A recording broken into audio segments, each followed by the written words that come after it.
Warahmatullahi wabarakatuh. Bagaimana kabarnya? Alhamdulillah. Semoga masih semangat ya di materi ketiga.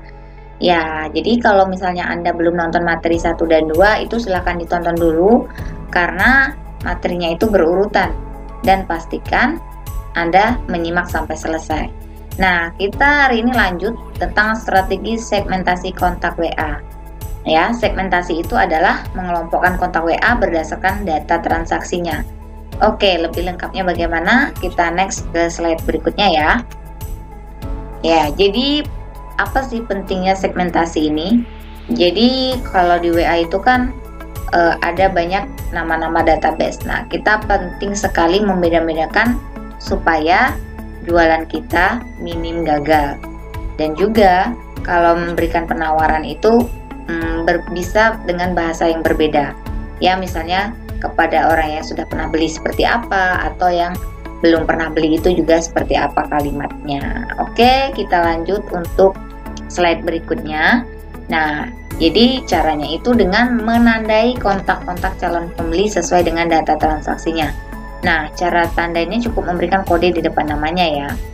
Misalnya dengan memberikan kode huruf A, strip nama panggilan, misalnya A Budi, A Santi, atau A Ari. Nah, contoh misalnya si Budi ini sudah pernah membeli, berarti nanti di belakangnya ada tambahan kata buyer atau di depannya juga boleh. A Budi strip buyer ya, atau buyer strip A Budi. Itu terserah teman-teman mau pakainya yang mana. Yang penting kontak database itu dibedakan atau dikasih kode supaya kita tahu mana yang harus dimaksimalkan dan mana yang harus ditinggalkan ya. Nah, setelah kita buat kode, lalu kita masukkan ke dalam satu daftar broadcast. Broadcast itu list pesan siaran ya. Jadi kalau mau bikin daftar broadcast, yang pertama itu kita harus buka WA dulu. Buka WA, klik titik 3 di kanan atas, lalu pilih new broadcast ya, bukan new group, tapi new broadcast. Nah, setelah itu pilihlah nama-nama sesuai kodenya tadi atau nama-nama target pasar yang sudah kita masukkan ke daftar penerima pesan tersebut. Paham ya sampai di sini ya? Kalau misalnya ada yang bingung nanti bisa ditanya di grup kok. Nah, kategori yang perlu dibuat itu ada 5. Yang pertama itu prospek, yang kedua leads, ketiga buyer, 4 customer, dan 5 reseller. Nah, apa saja sih pengertian dari kelima ini? Tenang, ini artinya ya. Yang pertama prospek.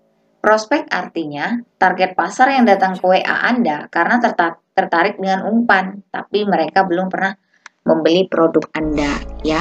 Mereka hanya sekedar tanya-tanya, mereka sudah tertarik tapi belum ada sinyal-sinyal untuk transaksi ya, masih tanya-tanya, mungkin tanya harganya berapa atau pengiriman dari mana. Nah, itu bisa dikatakan dengan prospek.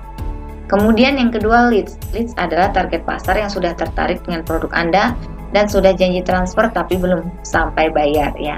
Intinya mereka sudah isi data, sudah mau janji transfer tapi selangkah aja sih belum bayar gitu. Nah, untuk leads ini biasanya tinggal di follow up aja atau diingatkan ulang kenapa sih dia sempat tertarik dengan produk kita ya. Nah, untuk yang ketiga itu ada buyer. Ya, kontak WA yang pernah membeli produk walau hanya sekali ya. Mereka sudah kenal Anda dan sudah percaya bahwa Anda itu penjual yang memang amanah gitu. Jadi hanya belinya itu sekali.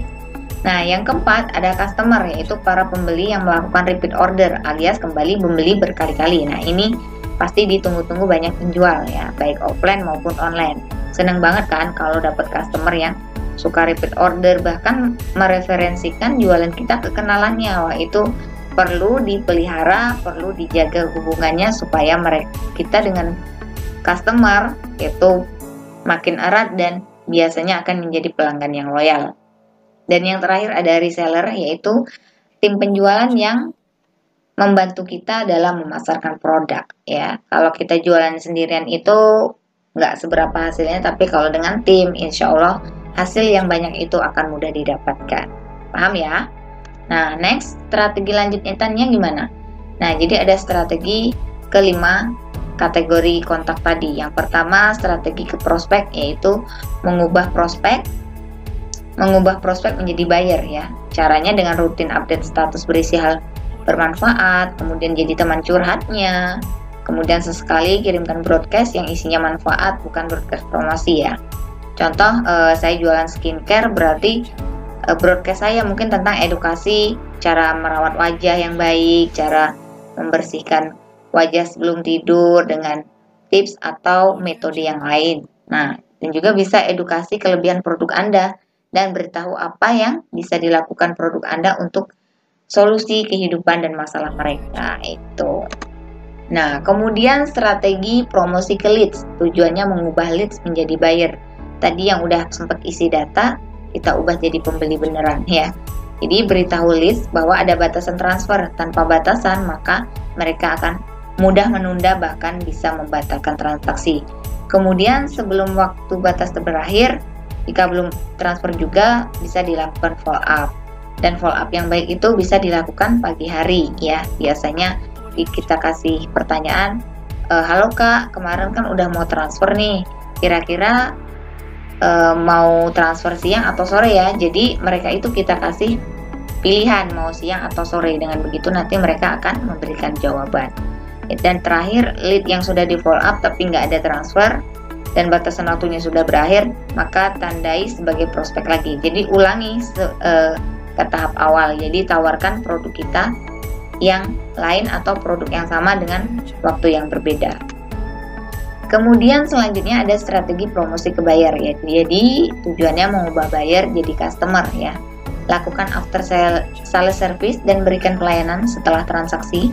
Dan jika sanggup, berikan mereka kejutan seperti pengiriman lebih cepat atau ada bonus tambahan ya. Luangkan waktu untuk chat ke buyer atau menanyakan keadaan bagaimana setelah memakai produk kita, atau H+3 dari pengiriman, tanyakan buyer apakah sudah terima produknya atau belum ya.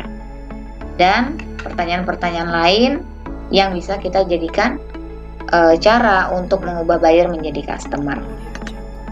Nah, selanjutnya strategi promosi ke customer. Tujuannya beli lebih mahal. Nah, ini untuk yang sudah pernah repeat order berkali-kali. Jadi kita perlu menawarkan produk yang mahal. Misalkan caranya persis dengan yang dilakukan ke buyer tadi. Tawarkan produk yang lebih mahal dari penawaran sebelumnya. Dan setiap mereka melakukan transaksi, puji mereka dan katakan terima kasih. Atau doakan semoga rezekinya bertambah supaya mereka bisa beli produk kita. Nah itu, jadi ada polanya, ada strateginya. Enggak, misalnya orang yang sudah pernah beli, kita kasih copywriting yang untuk prospek. No, bukan kayak gitu.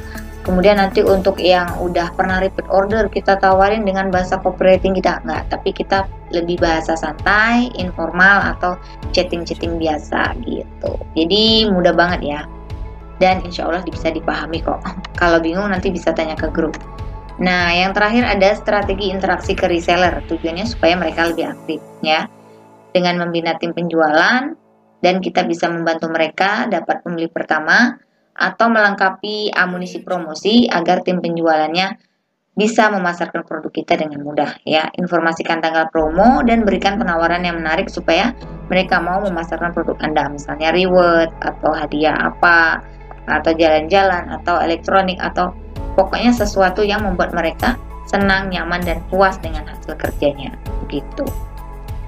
Oke, ini strategi terakhir di materi ketiga. Masih ada 3 materi lagi, silahkan disimak video selanjutnya ya. Bye bye.